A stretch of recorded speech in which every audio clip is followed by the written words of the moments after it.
So I've always had this weird feeling about asking my kids what they want to be when they grow up.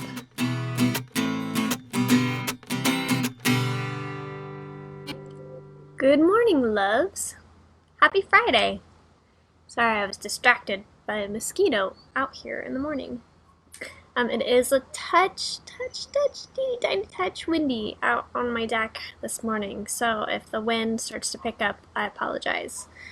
I couldn't pass up the chance. I know that my days are limited as far as doing this outdoors on my beautiful back deck, so I didn't want to waste any of my days. I want to soak it all in.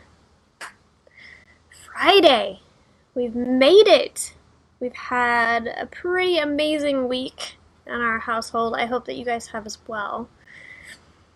It sounds like our Kennebec School District teachers might be coming to an agreement soon, so that's good. So if all goes according to plan, our babies should be back in school on Tuesday. Yay! First day of school! I'm so excited for everybody going back to school. Like I've said before, there's just something about the fresh start to a new year. It's just got a whole bunch of good feels. So thank you guys for sending love and support to all of the teachers and everybody involved with the strike and negotiations of the teacher contracts.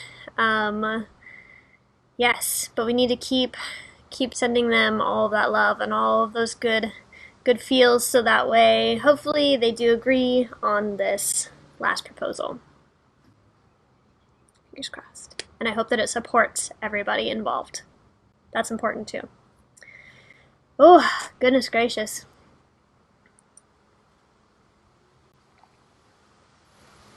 Oh, see, there's that wind.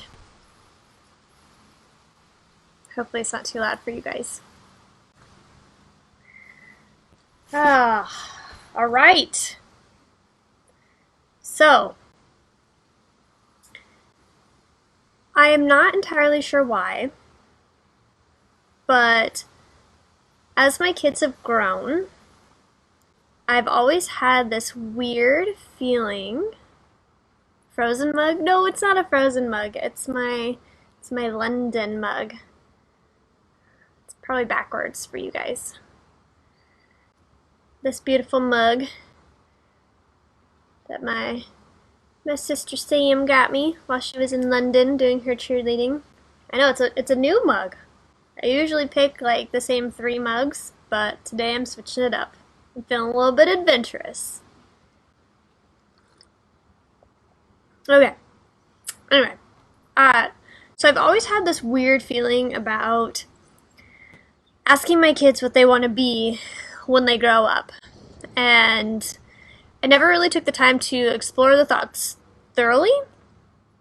But I just always got the sense of you're still so young and so much about your life is going to change, and obviously if you have a drive to do something, you're going to tell me what you want to do. So I never really brought it up too much. I never put too much pressure or, insistent asking on, well, what do you want to be when you grow up? And of course, we love to ask kids this question because it's always interesting to see what their response is going to be. I mean, kids say the best things. Like, they come up with the most adorable things. So it's always a fun question to ask. Like, what do you want to be when you grow up? I remember for a while, my oldest, she wanted to be the president. And speaking of Frozen, she wanted to have a Frozen office. And it was adorable. So I understand the urge to want to do that with kids. Oh, I've got the light right on my eyeball. However, I think that I finally really figured out why I had this discord with asking my kids what they wanted to be when they grow up.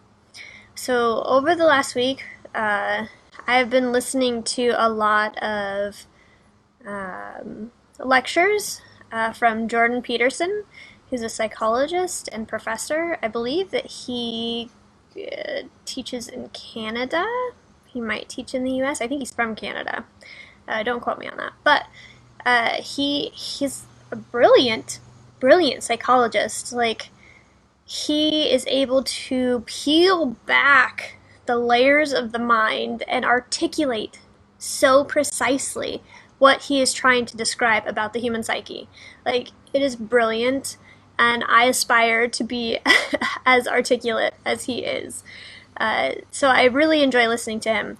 And he was lecturing on how we're motivated to do anything. Like, he said that he had a lot of clients that will come and see him, and they're like, why do I procrastinate? Or why can't I stay motivated? Or all these different things. And he's like, well, the real question is, why would you do anything? Why wouldn't you just sit around and do nothing? Like, that's like the most comfortable thing to do. So it makes sense that you're doing that.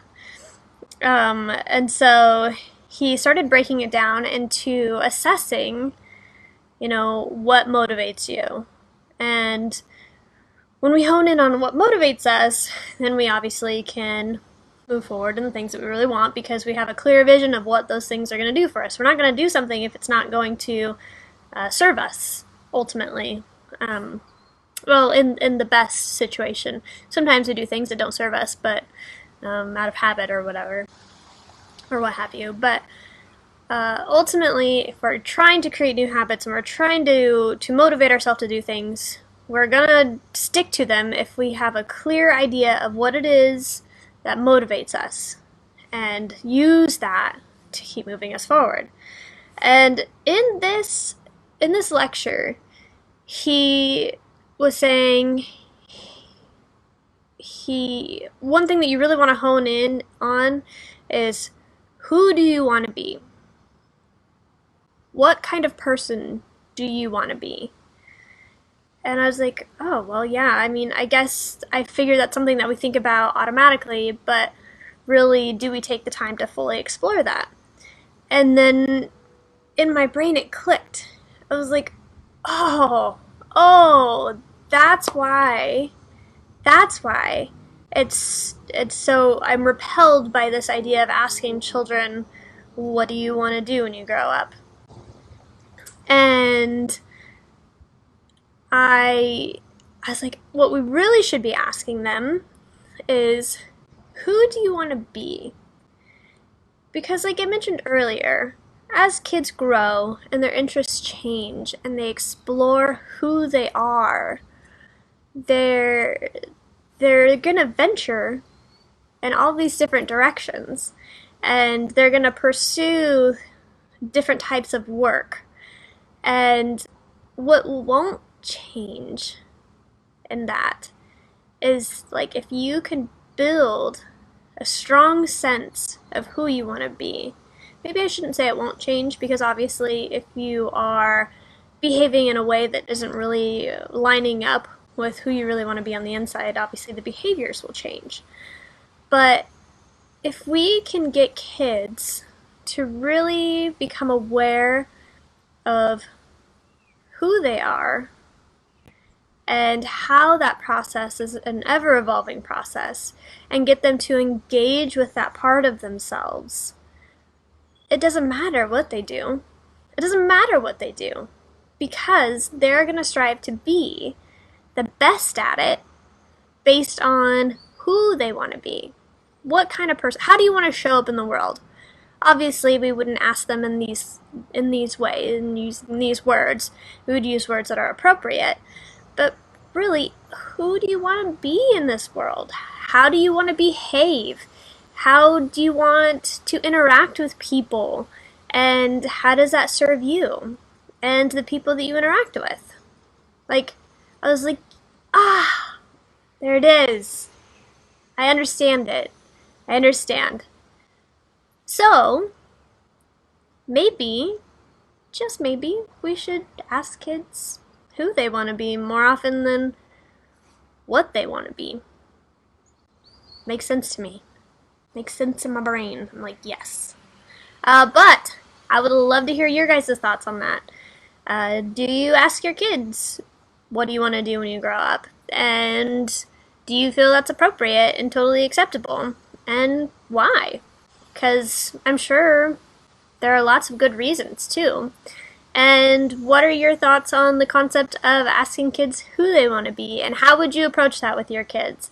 I thought about that a lot because, like I said, we have to use the appropriate language.